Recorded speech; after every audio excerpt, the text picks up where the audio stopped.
kahapon, nagkaroon ng quad hearing kung saan pinag-uusapan nila doon yung patungkol sa problema natin sa Pilipinas, patungkol sa pogo, sa pulburon, iba't ibang klaseng pulburon o illegal na asin. So, na-vlog ko nga kanina na yung kanilang, ang tawag ko ngayon is, hearsay witness. Kasi dinadrag o ini-implicate ang mga pangalan, particularly ang first family, na doon sa hearing na yon talagang naipaliwanag ko nga kanina na hindi nagko-corroborate o nagmamatch yung mga, hindi nagkakasunod yung mga thoughts. Na itong itong hinugot na witness o the star witness laban nga sa mga pamilyang Duterte. Kasi I know that for a fact, maybe you have more knowledge than me, no? Na talagang gusto nilang itumba or sirain, gurgurin ang pamilyang Duterte. So, my question is, binigyan ng limelight ng mainstream media etong si hearsay witness. And the issue there is about pulburon, whether maliit na sachet ng pulburon or malaki o tunito-nilada, the issue is pulburon. So hinugot nila sa preso itong taong ito para mag-witness laban dito sa mag-hearsay witness laban kay Congressman Pulong Duterte, sa asawa ni Inday Sara, and obviously that was the intention, no, para tirahin. And there you are, there's si Cathy Binag telling to the whole world na na-witness mo, hindi hearsay witness, but na eyewitness na inabutan ka mismo ni Liza Araneta Marcos ng pulburon o inalok ka niya pero tumanggi ka. At sa maraming pagkakataon, nakita mo, doon sa nakaraang interview natin, itong mismong presidente ng Pilipinas na sumisinghot ng pulburon at minsan naiwanan pa yung residue dito. So ano yung naramdaman mo na ni isang, mayroon namang media na nag-ano sa'yo, the Manila Times, Semanay and other media na hindi naman ganun katulad ng engagement nitong mga malalaking companies nito. So anong naramdaman mo na ikaw, ang usapin, pareho lang nagkukwento ka about sa first family, now the sitting president. Pero dinedma ka ng media at ito binigyan nito ng limelight. Ay, naramdaman mo nun? Kitang-kita mo na wala na talagang integrity yung government. Yung mga mainstream media natin na I thought yun ang magtatanggol sa mamamayang Pilipino. Like, there's so much crime happening right now, pero mas binibigyan nila ng chance. Like, sabi ko nga, di ba, anong tawag nila sa akin? Ano ba yung paninira nila sa akin? Kabit, babae ni ganito, babae ni ganyan, may, di ba parang mas binigyan nyo pa ng limelight yung yung hindi siya ex-convict, convicted, di ba, na nagnakaw. Convicted, by life imprisonment? Oo, tapos parang binigyan nyo ng chance yon na ako abuse, ang tawag dito, may totoong kwento ko. Then, I'm trying to like tell you guys that this is just a start. If you will not, parang tinotolerate nyo, kahit kayo mangyayari sa inyo. Maniwala kayo sa akin. Alam mo yon, umpisa lang to, ginagamit lang kayo lahat. Ginagamit lang kayo lahat, and kung hindi kayo maninindigan, domino effect yan. Alam mo yon. So parang sabi ko, anong merong, what kind of government we have? Tapos parang nakita mo talaga yung dictatorship, andyan na. It's like, lantaran mo nang nakikita na, sabi ko nga ano bang problema nila? Di ba parang, dahil Duterte, ang feeling nila na magiging next president? Hindi nga. Diba? Yeah. Ang pinag-uusapan natin dito, yung corruption nila, bakit nila nagagawa mag-corrupt? Kasi nga mga addict, 'di ba? Yes. Kasi user nga, 'di ba? Kasi hindi na nga yung presidente natin nagpapatakbo ng gobyernong to. Kasi nga mga corrupt yung mga kasama niya. 'Di ba? Obvious naman look at that, what happened to health, yung natin, PhilHealth natin, 'di ba? Nag-iiyakan na nga yung mga doktor. 'Di ba? Kasi nga nagdodroga, kaya kaya nila 'yon kasi they need more money, You're greedy You're super greedy with everything. Ano ba yung unang ginawa nung napaupo, 'di ba? They want to parang pahabain yung kanilang term. Second to that, pinaayos agad yung Goldenberg, party agad. Yeah. Diba? Party agad. I'll talk about party later, But sabi mo nga kanina, sabing mas pinakinggan pa yung convicted felon, okay, kumpara sa'yo na isang abuse. Well, I'll talk about that, abuse. When you say abuse, gusto kong itouch yung paano ka ba inabuso ng grupo ng mga Voltes 5 at ng ex mo? Kasi hindi pa natin masyado na i-ano yun na i-highlight na ano sa taong bayan. So, paano ka inabuso ng grupong ito, ng grupo ng mga bangag? I was disrespected. I was like, tinawag ako ng mga bastos na salita. Ginawan ako ng mga story. Imagine, puro lalaki to ha. Tapos nag-iisa akong babae. Then, alam mo yun, parang pinagkaisahan ako. Like, nung naghiwalay kami, syempre ako, wala ako sa isip, di ba? Parang, gulong-gulo yung utak ko. Imagine, 10 years kayong nagsama. Tapos, di ba, sabi ko nga sa'yo, parang, yung I thought, yung mga kasi wala ako talagang friends. Kasi nga, hindi ako pwedeng magka-friends. Inaaway niya talaga. Parang, kailangan yung mga nagiging kaibigan ko, pili niya. So, iniwasan controlled ko mga niya. friends ko. Controlled Diktador. niya. Diktador.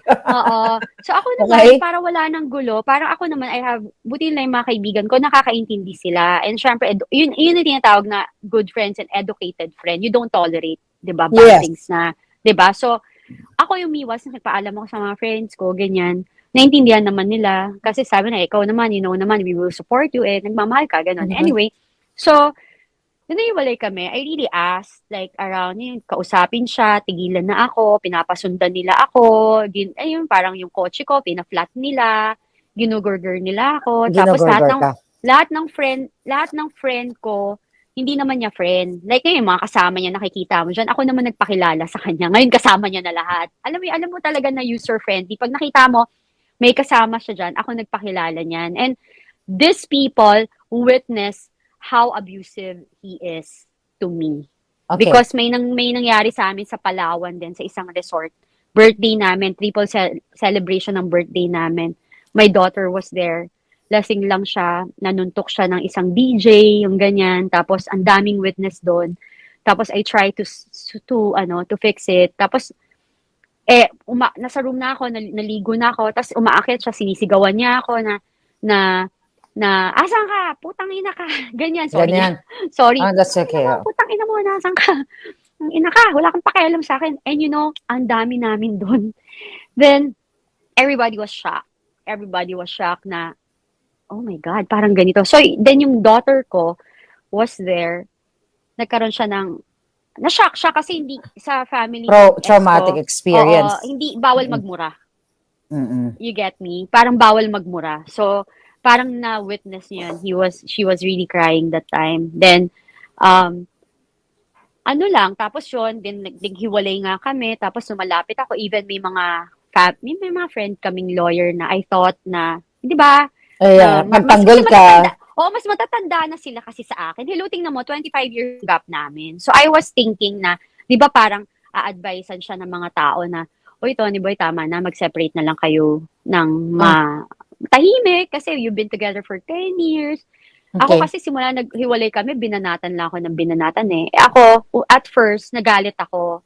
Ang sinabi ko lang sa ko, walang hiya ka, ganyan, ba't mo binubuli? Pati mga nanay ko, grabe niya murahin, anak ko, yung ganon. Tapos, this group, hindi ko nga, yun nga sinasabi ko, even in my interview, yung sinabi ko na, hindi ko alam galit sila sa akin. Tapos salamat ko nga kasi nga sinisiraan ako ni Anton Lagdameo na ako yung naging cause ba't sila nag-away mag-ama. Tapos parang tawag sa that bitch, that whore, they're calling me name. And gusto ko nga sabihin, sabi yung bitch and whore, kayo nga marami kayong bitches and whores. Alam, dami yung babae, no? Alam mo yun? Parang, at itong, ang pinag-uusapan natin, sorry to interrupt you. At itong binanggit mo na si Anton Lagdameo is really part of the government now and they're making a lot of money. Di ba? At ito ay pulboronic. Kasi napakamahalaga ng isang eyewitness. Dahil nung I think yung na-highlight natin ang gusto na si Marcos Jr. at yung ex-partner ay talagang sumisingot ng pulburon. At also itong si Lagdameo, di ba? Ang tanong ko kasi yun sa'yo noon, I don't know kung tama, na ilang beses mo nakita na si Marcos ay nakasama, nag-jamming, nagpupulburon. So mga sinasabi mga more than 5 times or more than 5 times. Si Lagdameo, kasi nga pamangkin siya ng ex-partner mo. Si Anton Lagdameo, na Special Assistant to the President, and making money, through taxpayers, na sinasabi mo din na nakita mo na nagpupulburon. Si Anton Lagdameo, mas madalas mo bang nakikitang nagpupulburon? Oo naman, kasi kasama nila yun. Alam mo kasi, pag nagpupulburon sila, they go to CR, or pag nasa bahay, andyan lang, parang harapan lang sila. Hindi ko man sila nakikita ng face-to-face. Yun nga yung sinasabi ko, even kay BBM, di ko siya nakikitang face-to-face. Pero nakikita ko, nandyan, sa side mo, ando sa isang area, alam mo yon. Then, At pumisingot at nakikita mo may mga residue at pa. saka, they don't care eh. They don't really care. Tapos, ano talaga, syempre, they feel comfortable kasi they feel safe. Diba? Yeah. They feel safe. Like, ang feeling Kasi, nila, nasa territory nila eh. Alam mo yung ganun. Kasi they know each other. Kasi yun yung, kumbaga part of their system. Parte na ng buhay nila since bata pa sila, di ba? And alam mo, it's an open book. Everybody knows about it. Like, in the society, sa gimmick, everybody knows about it. They're not ashamed about it. Like, wala nga pakialam, sabi ko sa'yo. Everybody knows about it. Mamatay na mga anak ko, alam lahat yan ng mga taong kakilala nila. Ayun. And definitely, alam ito ng mga huwad, members of the committee. Yung quad is literally huwad. Dahil nga, sabi ko nga mga kababayan, ano ba ang issue dito sa huwad committee na pinag-uusapan nila? Para ma-resolba kung sino-sino ang mga sangkot sa pulburon o sa illegal na asin. You know what I mean, di ba? So, okay. Hindi ko sa kinakampihan ang mga Duterte. Okay? Kaya nga, I challenge them, all of them, una dito sa ating panawagan na mag-hair follicle test. Kaya nga, Cathy, di ba, tama ba na kung talagang itong hearsay witness nila na hinugot mula sa kulungan at pangalanan, okay, itong sila Pulong Duterte at sa Mans Carpio, na sinabi daw sa kanya, okay, na mag-ingat ka dyan. Huwag mong babanggitin ang pangalan ng mga yan kasi magugurgur ka. Okay? So, di ba ang layunin nitong Quad Committee na to para ma-resolve ang problema natin sa bayan ng pulburon o illegal na asin. Pero bakit nga uli, ayaw kang ipatawag? Kung gusto nilang talagang puruhan ang mga Duterte, dapat pupuruhan din nila ang current, ang sitting president. Kasi, that's true. Kung tutuusin, hindi na threat ang ipagpalagay na natin na kunyari totoo yung kasinungalingan ng hearsay witness, right? Mag-agree ka sa akin. Sige, nangyari yon, then let them panagutin sila. Pero ang pinaka-importante ngayon, si Martin Araneta, okay, na kapatid ni Zatanas, na napangalanan yan ng NSC, I don't know if you're familiar about that, ni Clarita Carlos, nung siya ay nakaupo pa sa National Security Council, then, ito, statement mo, ayaw nila ipatawag. So, they're really selected, di ba? This is a double standard government and leadership. And I'm so glad na magkakaroon ng eleksyon. Alam niyo ho yun, na magkakaroon ng bagong botohan. So, at least nakikita ng tao. Sabi ko nga siya, may way ang Diyos para ipakita kung ano yung dapat. So, kung ngayon, akala nila nakakalusot sila sa ginagawa nila, eto rin yun. Parang, okay, feeling nyo walang magagawa yung mamamayang Pilipino. Paano kung sa eleksyon, yung mga mamamayang Pilipino mas matalino na? Mababayaran nyo pero hindi kayo bobotohin. Alam mo yung ganon, diba? So, you wouldn't know. Second to that, parang I don't get it talaga na andyan na lahat eh. Alam mo yung PIDEA leaks, nandyan very close to them. Eto kami, very close kami sa mga yan. Pero yung Congress, walang ginagawa, yung Senate, di ba, parang, I don't know what's happening with you guys, parang, magkano po ba? Magkano bang, sungal-ngal sa mga bills. Parang, I'm sorry, but I'm not sorry, kasi, nandyan na lahat. Kami, dapat, di ba, yung witness na to, may criminal case. 'Diba? Tapos, Hindi lang siya criminal case, convicted niya, nakakulong nga life sentence. Sorry, may convicted na life sentence. Mali mo naman, tinrep yung pamilya kasi ginawa rin sa akin yun. Matapang lang ako na sabi ko, subukan mo lang. Subukan mo lang, sabi ko sa kanya. May gawin kayo sa pamilya ko, domino effect din yan. Lahat kayo, papangalanan ko. Sabi ko ganon. Kasi alam ko yan na sama-sama kayo na pinagkakaisahan nyo. Kung nagpa-party, kagabi nga, nandun nga daw sa Forbes ang dami daw nila. So, nagse-celebrate sila doon. Nagse-celebrate Teka lang sila, ha, pupunta tayo dun sa party. Ayoko lang mawala yung thought ko Sige. doon sa sinabi mo. Nung sinabi mo, gusto ko lang kita i-correct doon sa sana malay mo maging matalino na yung mga tao na during the election, paparating na election. Pero, Kathy, alam mo ba, din-strong car ni Lisa Marcos ang election 2022. Okay? Nasa affidavit ni Atty. Glenn Chong. Kaya hindi ako mag-a-agree sa'yo dyan. Kahit anong bobotohin ng taong bayan, pinakialaman nila yan. That's my point. Then number 2, yung baka may threat dito sa taong ito. Well, yung kaninyang, ang ginawa, si Guban, Jimmy Guban. Okay? So, well, during 2018, nung siya ay na-contempt at, nilitis siya, yung kanyang kaso, sinabi niya nga, doon sa kanyang kahapon na siya ay tinret daw ng kanyang kikidnapin yung kanyang anak. Sabi ko nga, kung meron ng kidnap, mastermind sa kidnapping, si Lisa yun, hindi ang mga Duterte. Okay? Then also, niretract niya yung kanyang statement nga, niretract ni Jimmy Guban yung statement, maari doon katatama. Okay? Na may threat siya. O may kapalit, sabi ko nga kanina, may threat, hinugot siya sa preso, na sige, hugutin ka namin, idiin mo lang yung mga Duterte, and later on, we will, pakawalan ka namin through clemency. Or, di ba? So, I mean, nakakagalit kasi obviously, talagang protected itong si Guban, dahil sabi ko nga kanina, parang nagpi-privilege speech siya. So, okay, back tayo dun sa party. So, nakarating din sa akin yun Baka nagsiselebrate sila habang nag-hearing dun sa quad hearing. Ano nangyari dun sa party sa Nara? Sabi ko nga sa'yo, brat and bully, di ba? Yung thinking ng addict. Yung addict kasi ganyan Feeling nila na parang good luck, di ba? Parang gawin nyo na lahat. I-feel nyo na lahat now. Sabi ko, pero alam mo yan, nandyan Alam mo yan, malapit na kayo.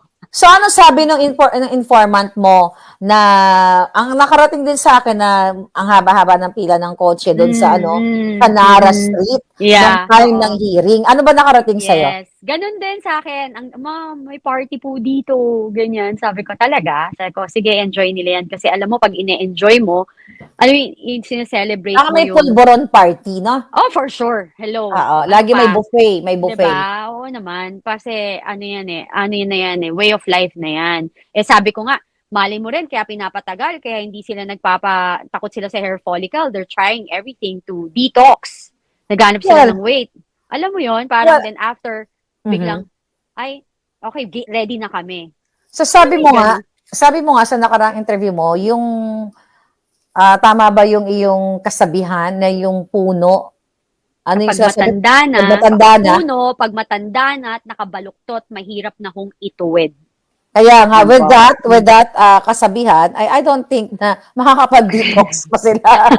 Di ba? Kasi matigas na yung puno Kasi kung gusto nilang magbago, dapat before the presidency, di ba?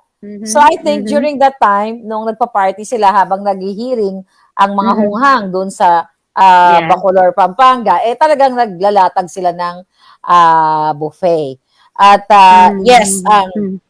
so walang kwenta talaga yung sistema ng government natin kasi napakalaking tao ng sinabi mo na mga na-reveal mo na yung si Altenco, Pagcor, na-meet mo ba by the way? Ilang beses mo na-meet pala? Ang tanong ko, ilang beses mo siya na-meet si Altenco? Maraming beses. Kasi yung bahay ni Noel Oñate sa Dasma, dun yung place na, kunwari, kakantahan, nagpapakain si Noel, nag-i-invite ng mga tao, he loves to entertain. So, yun.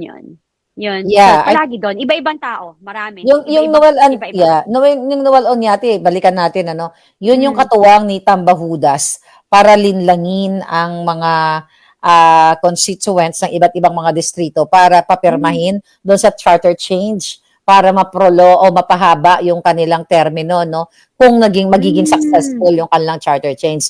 So with that, yung Noel Oñate, kasama siya sa USB. Oh, syempre.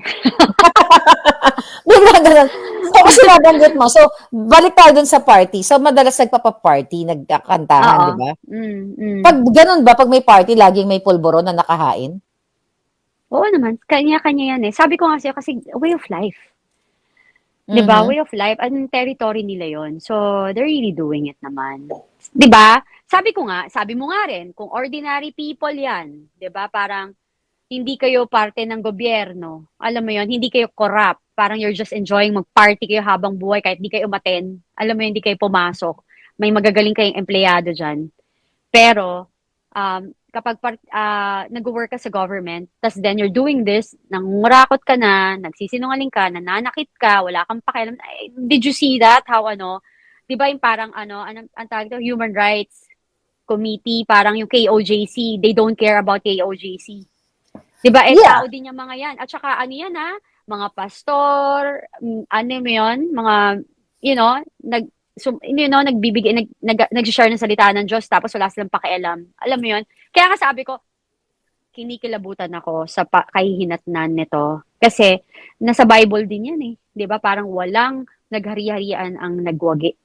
And once na pinabagsak ka ng Panginoon, babagsak ka ng todo-todo. And hindi ka na makaka-recover. Yun. Alam mo, naniniwala talaga ako dyan sa karma na yan eh. Kaya nga ako ang pamantayan ko sa buhay. Hindi man ako biblical na person at I don't go to church regularly. I think long time ago na ako hindi nakapunta sa church. But again, yan yung pamantayan ko sa buhay sa mga anak ko na you do good. Wag kang gagawa ng mali, lalo na wag kang mananakit or gumawa ka ng mali. Wag kang gumawa ng mali laban sa iyong kapwa. At naniniwala talaga ako sa karma kasi sabi ko kakarmahin ka, no? Yeah. So, totoo yan. So, right now, I think kinakarma naman sila, yung mga pamilya ng Bangag. Kasi the fact na si Marcos Jr. at si Zatanas ay talagang addictus benedictus, pati yung anak, di ba?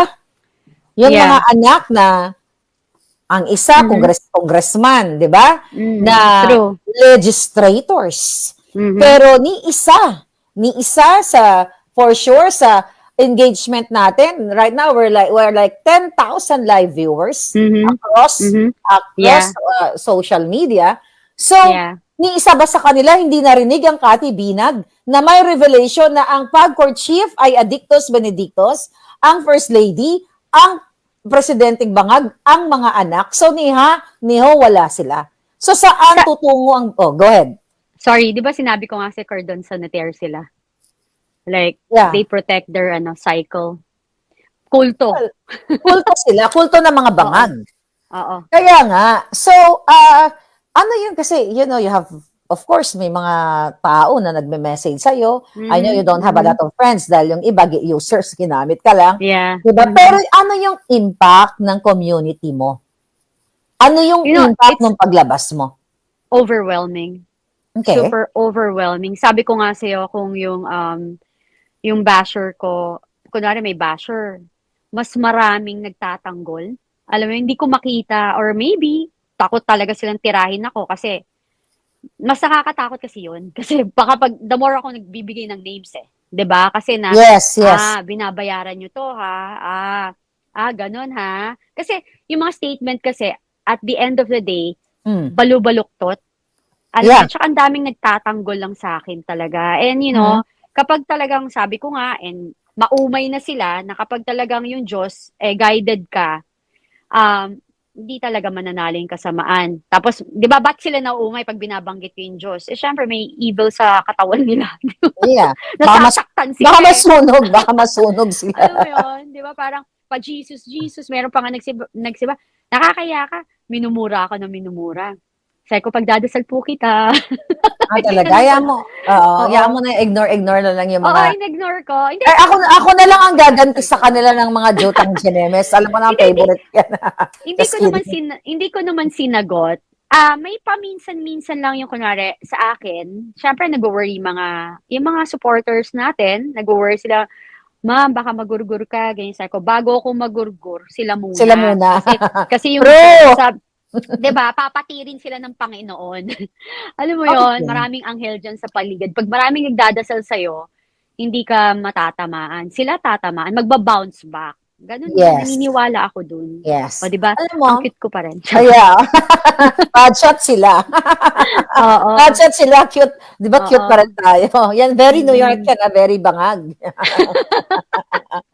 Very Diyos bangag. ko. Okay. So, Gusto we ko all, maging pulube.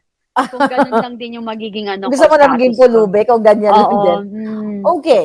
Na-discuss na natin yung isang yeah. malaking revelasyon na ang pamilyang Marcos Araneta Romualdez ay mga bangag pala. Bangag, yun, no? Ikaw nag-discuss. But no, not the Romualdez, no, hindi pala. Ang Araneta Marcos lang. Kasi wala kang, tama ba? Wala kang na-witness na mga Romualdez na nakita mong nagpulboron? Like Wala. kamag-anak. Wala talaga. Wala. Sabi ko naman sa interview ko, even si Martin, hindi ko siya nakita eh.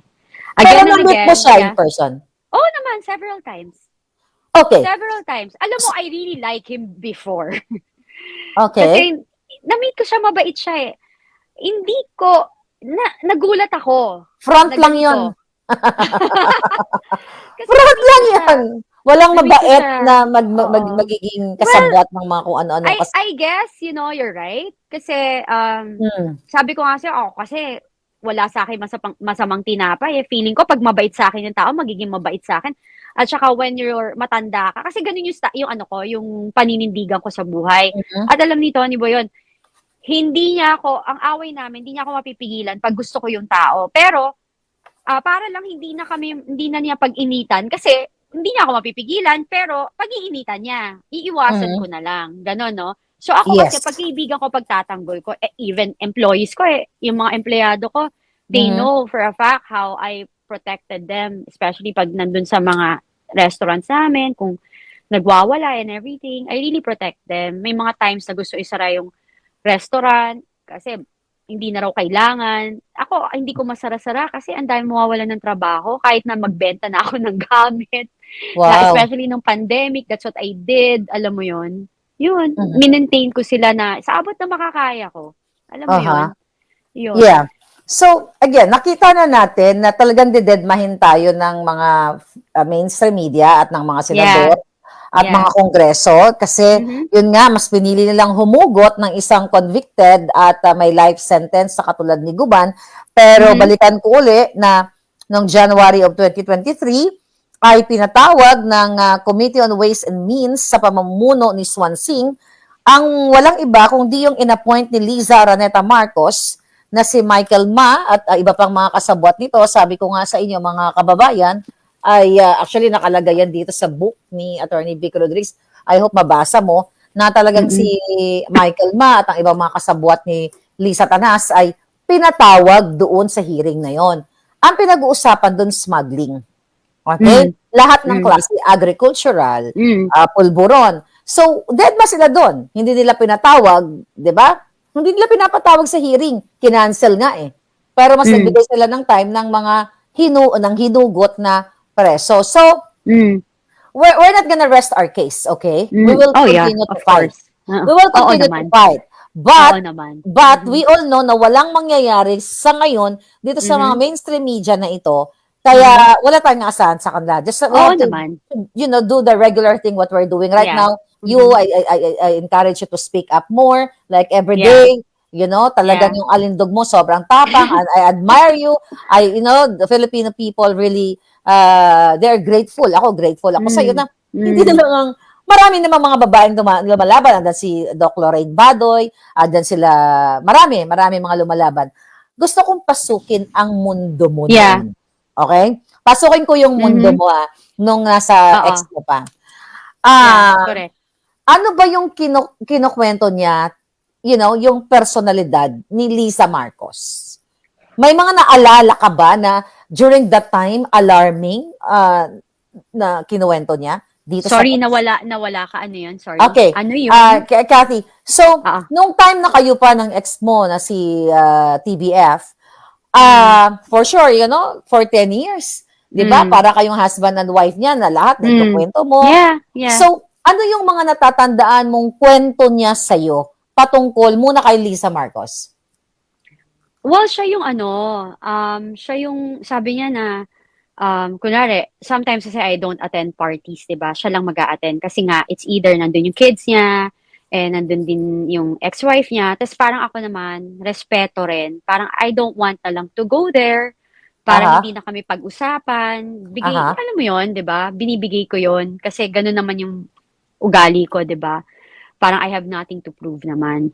So Yes. siya nagsasabi na, ano ba naman 'yan? Kahit sa party yung mga bata ino-offeran. Alam mo, yung gano'n, sabi ko, ha? Ino-offera ng Ng polvoron. Sabi ko, seryoso ba yan? Oo, sabi niya. Tapos sabi niya, may isang wedding ng very, very close nila. Next time ko papangalan. Kinasal. Tapos, Okay. dun sa banyo, yung sa banyo, nag-o-offer sa mga bata. Alam mo, nakakalungkot. Kasi magulang din siya. Si Lisa Alam mo ang yun? nag-o-offer. Si Liza, Okay, oo. okay. Yeah, so, nakakalungkot Isusulat kasi, ko lang dito napapangalanan mo sa susunod na interview. yeah. Okay. All Ay, right. So, nagtatrabaho din sa kanila eh. Sa Malacanang. ngayon. Mukhang mayroon na akong clue. Okay, sige, tuloy mo yung kwento. So, sabi ko nga, 'di ba? Todo na natin 'to. Andito Todo rin na eh. natin. 'Di ba? Parang pero ako, inaano ko lang.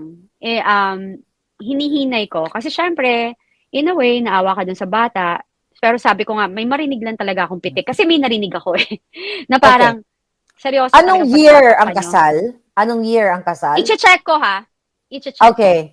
Pero Kasi inoferan ang ano mga naman. bata. When you say mga bata, eto bang mga bata na inoferan ni Liza Araneta Marcos ng illegal na pulburon ay kilala mo ang mga bata? Or na-mention ba ni Tony Boy Florendo itong mga batang inoferan ni Liza ng pulburon? Hindi niya sinasabi. Kinuwento lang niya sa akin na, nako, nakakahiya talaga. Diyos ko. Sabi niya, ano ba yan? Nakakahiya. Yung nasa party. Hindi na bata adult na rin. Kasi Adult na. umattend ng Tawag niya lang wedding mga eh. bata Oo. kasi younger than him, okay? Yeah. So, sabi niya, Diyos, yan, inoferan din. Ano ba yan? Sabi niya gano'n. Nako, mali. Sumatawa siya. Sabi ko, uy, ano ba yun? Sabi ko, okay lang ba yan? Sabi niya, syempre hindi. Parang lahat syempre nandun din yung mga parents. Alam mo yun, nag-react din daw yung iba. Alam mo yun. Syempre hindi naman lahat sila. Alam mo yun nga yung sinasabi ko sa'yo, hindi lang naman lahat ng kaibigan nila ginagawa yung ginagawa nila. Hindi rin naman yung kung paano sila kasama is ganun din kasama yung mga kasama nila Kasama nila. yung kaibigan nila. Kasi mas marami dyan matitino, syempre hindi naman nagdodroga at alam naman yung maling ginagawa nila, di ba?